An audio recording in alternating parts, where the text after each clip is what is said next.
আমার বাবা ছিলেন ভীষণ দূরদৃষ্টি সম্পন্ন।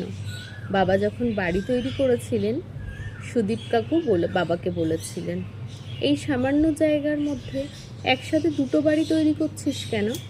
বাবা হেসে বলেছিল, ইচ্ছা হলো তাই করলাম। একটা বাড়ি তো মনের মতো করে তৈরি করলে হতো। ওহো, দুটি বাড়ি মনের মতো করে তৈরি করব। সুদীপ কাকু কিছুক্ষণ থেমে গিয়ে কি যেন একটা ভেবে নিয়ে বললেন, দুটো বাড়ি মনের মতো করে তৈরি করবি? ও আচ্ছা, বুঝেছি। ছেলের বিয়ের পর ছেলে যদি না দেখে, তখন একটা বাড়িতে তোরা দুজনে থাকবি, আর একটা বাড়িতে তোর ছেলে আর ছেলের বউ থাকবে। কি ঠিক বললাম তো? কথাটা শুনে বাবা হেসে বলেছিল, ভবিষ্যতের কথা তো ভাবতেই হবে। তুই অবশ্য ভবিষ্যৎ দেখতেই পাস। যাই বলিস, তোর মধ্যে সবসময় একটা মাস্টার প্ল্যান কাজ করে বন্ধু। সেদিন বাবার বন্ধু সুদীপ কাকু একদম ঠিক কথাই বলেছিল। বাবা বোধহয় ভবিষ্যৎটা ভেবেই কাজ করেছিলেন। আমাদের ছিল মধ্যবিত্ত পরিবার। বাবা ছিলেন সরকারি চাকুরে। মা বাবা সবসময় চাইতেন আমরা যেন মানুষের মতো মানুষ হতে পারি। বলতেন, পড়াশুনো শিখে নিজের পায়ে দাঁড়াতে হবে। আমার ভাই বয়সের দিক থেকে খুব একটা যে ছোট তা নয়। আমার যখন বিয়ে হলো, ভাই তখন ইঞ্জিনিয়ারিং পাশ করে সবে একটা ভালো কোম্পানিতে জয়েন করেছে। আমি চাকরি পাইনি, চেষ্টা করছিলাম চাকরির। প্রত্যেক বাবা মাই চান তার মেয়ের বিয়েটা অন্তত ভালো ঘরে হোক। বাবার অবস্থা ভালো হোক বা না হোক, একটা সচ্ছল পরিবার সবাই খোঁজে। সেরকম একটা সচ্ছল পরিবার দেখে মেয়ের বিয়ে দিয়েছিল আমার বাবা। ছেলেও ভালো চাকরি করে।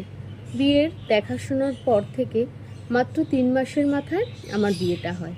পাত্রের মা বলেছিলেন, বিয়ের কথাবার্তা যখন মিটেই গেছে, তখন আর ফেলে রেখে লাভ নেই। শুভ কাজে আর দেরি করব না। পাত্রের বাবা এবং পাত্র নিজেই বলেছিল, বিয়ের পর চাকরি করতে পারবে, ওনাদের কোনো অসুবিধা নেই। আমার বাবা একটু চিন্তায় পড়েছিলেন। বিয়ে মানে বেশ অনেক টাকার ব্যাপার, বিয়ের খরচ তো আর কম নয়, তাই এত তাড়াতাড়ি কি করে সম্ভব? তবুও ম্যানেজ করে নিয়েছিল আমার বাবা, এবং শেষমেশ বিয়েটা হয়েই যায়। শ্বশুরবাড়িতে আমার প্রথম দিনের ঘটনা। বিয়ের পরের দিন গাড়ি থেকে নেমে নতুন বউয়ের সাজে বাড়ির চৌকাঠে যখন দাঁড়ালাম, আমাকে বরণ করেছিলেন আমার শাশুড়ি মা। অনেকক্ষণ গাড়িতে থাকার ফলে গা গুলিয়ে উঠেছিল। ওয়াক একটা আওয়াজ করে মুখটা রুমাল দিয়ে চেপে ধরতেই আমার শাশুড়ি সবার সামনে বলে উঠলেন, এ মেয়ের লক্ষণ ভালো নয়। বাড়িতে ঢোকার মুখেই একটা অলক্ষণ। শাশুড়ির এমন কথাটা ভালো লাগেনি সেদিন। নতুন বউ তখন এমন কথা মেনে না নিয়ে উপায় কী? প্রথম দিন যদি এমন কথা শুনতে হয়, ভবিষ্যতে আরও কী না অপেক্ষা করছে সেটা আন্দাজ করতে পেরেছিলাম। শ্বশুরবাড়িতে সদস্য সংখ্যা 5 জন। শ্বশুর শাশুড়ি, দেওর, আমার হাজব্যান্ড আর আমি। বিয়ের 15 দিন পর আমার হাজব্যান্ড জানালো আমরা হানিমুনে যাব। ফ্লাইটের টিকিট কেটেছি। কথাটা শুনে খুব আনন্দ পেয়েছিলাম, কিন্তু আনন্দ বেশিক্ষণ স্থায়ী হলো না। দেখলাম ফ্লাইটের 3টে টিকিট কেটেছে আমার হাজব্যান্ড, সঙ্গে ভাইকে নিয়ে যাবে। আমি তো শুনে হানিমুনে যাব আমরা, ভাই কি করতে যাবে? বললাম, হানিমুনে ভাই কেন যাবে আমাদের সাথে? পাশেই ছিলেন শাশুড়ি মা। কথাটা শুনে বললেন, এত মনে মনে হিংসা? তোমার টাকায় তো যাচ্ছে না, ওই কদিন এসেই শুরু করে দিয়েছো। তুমি জানো মলয় কতখানি তার ভাইকে ভালোবাসে। আলাদা করার চেষ্টা একদম করবে না। তাছাড়া একটু ঘুরতে ভালোবাসে, তাইও যাচ্ছে। কোথায় নিজের ভাইয়ের মতো বলবে ভাই তুমিও চলো, তা নয়। যত সব স্বার্থপর। এরপর বলার মতো আর কী বা থাকে? ভাইকে নিয়েই হানিমুনে যেতে হলো। বুঝে গিয়েছিলাম এই ফ্যামিলি ভালো নয়। বাইরে থেকে দেখে মানুষ যদি চিনতে পারতাম, তাহলে কত ভালো হতো। কেন জানি না, বিয়ের পর থেকে দেখলাম আমার হাজব্যান্ড উদাসীন। আমার সাথে কম কথা বলতো।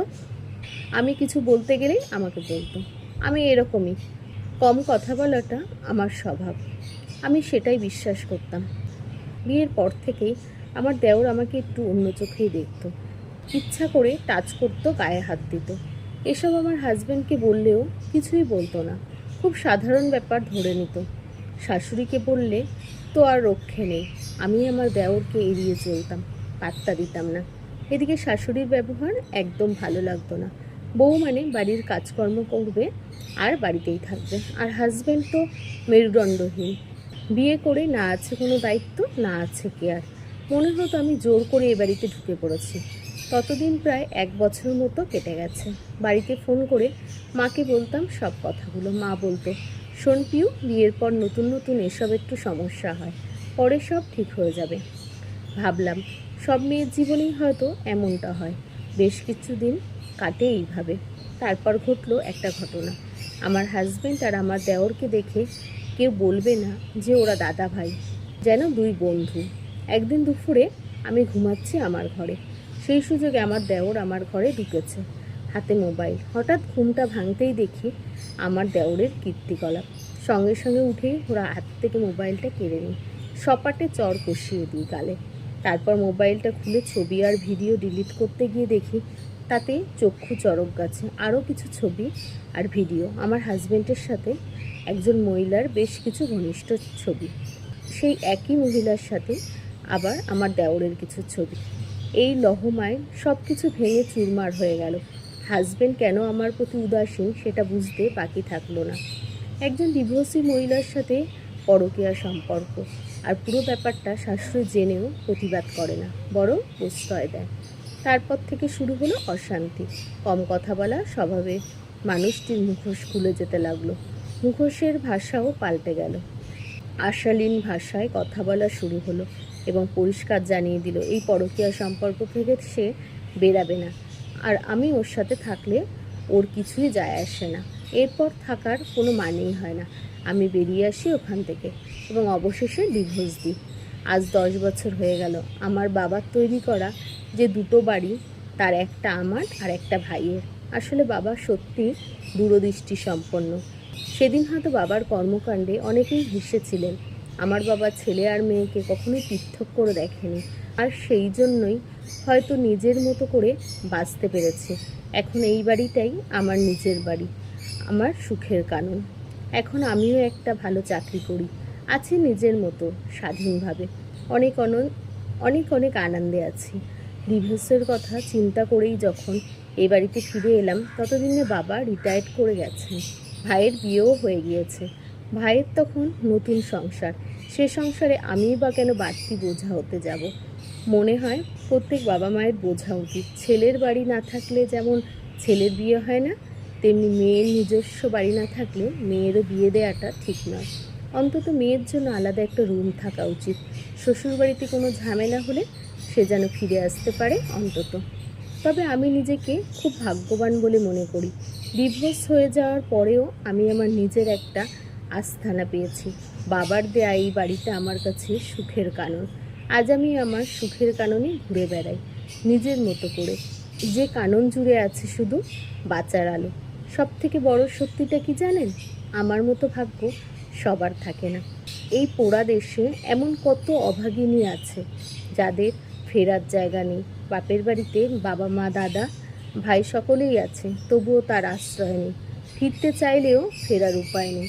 নিজের বাবা মাও অসহযোগিতা করে তখন সব থেকে বেশি। আর পড়াশুনোয় তো সবাই ভালো হয় না, ভালো রেজাল্টও সকলের থাকে না। একটা চাকরি বা একটা উপায়ের রাস্তা সে সময় সব মেয়ের থাকে কি? জানি মেয়েদের বিয়ে দেওয়াটা জরুরি, তার থেকে বেশি জরুরি একদম তার নিজের একটা ঘর থাকা। তার থেকেও অনেক বেশি জরুরি তার নিজের রোজগার থাকা। বাবা মা দূরদৃষ্টি সম্পন্ন হলেই তবেই সম্ভব। তবেই মেয়েরা সন্তান হিসাবে বড় হবে, ছেলে বা মেয়ে এই বৈষম্য দেখিয়ে নয়।